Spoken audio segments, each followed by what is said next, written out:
There's some great scenes in I Dream of Gian Cusimano, a fair few involving Artie in fact, his actor delivering a superbly humorous performance in this episode.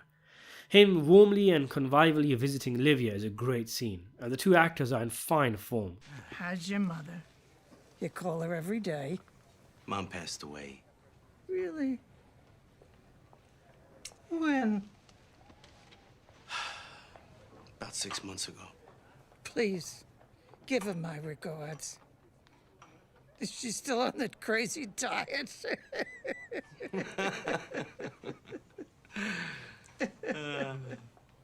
And it's of course a last-ditch opportunity for Livia to punish her son, with her telling Artie that Tony did the fire to his restaurant. A nice callback to the very first episode. Again, I love little details that you pick up on a rewatch, like Artie covering his bald patch to remind Livia who he is. Artie confronting Tony with a potential 360 no-scope was a standout too. Who else is able to pull a gun on Tony and get away scot-free? He should have been made right there and then. Boom! He does get away with a lot in this show.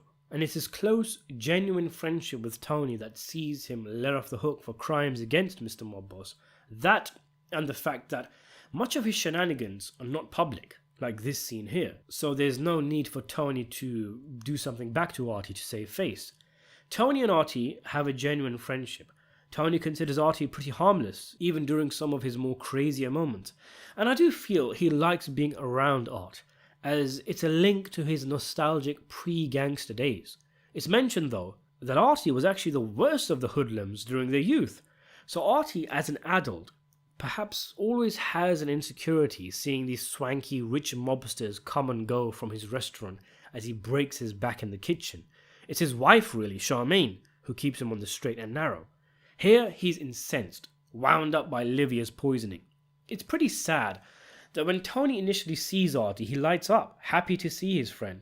And when he sees the gun, he says, "You took their money?" Meaning, he was so far gone, so distrusting of everyone around him after what his uncle and mother did, that similar to how Michael Corleone lashes out at the innocent Tom Hagen in The Godfather Part 2, as I discussed in another video, Tony really thinks that his good friend Artie stooped that low to take on a contract to take Tony out, and he simply doesn't care and is willing to get popped in that moment by his only true friend.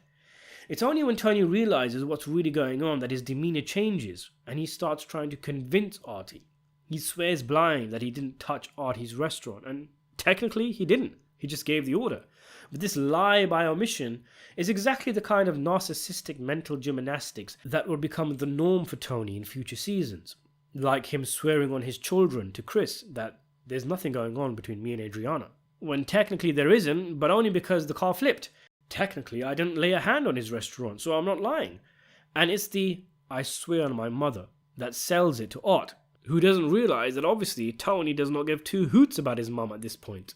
At the end of the episode, when the Sopranos family, drenched from the storm, seek refuge in Artie's restaurant, who bemoans losing the electricity, who isn't quite ready to accept Tony because deep down he knows he really did blow up the restaurant, and who has his wife standing behind him sternly, gives in and lets Tony in.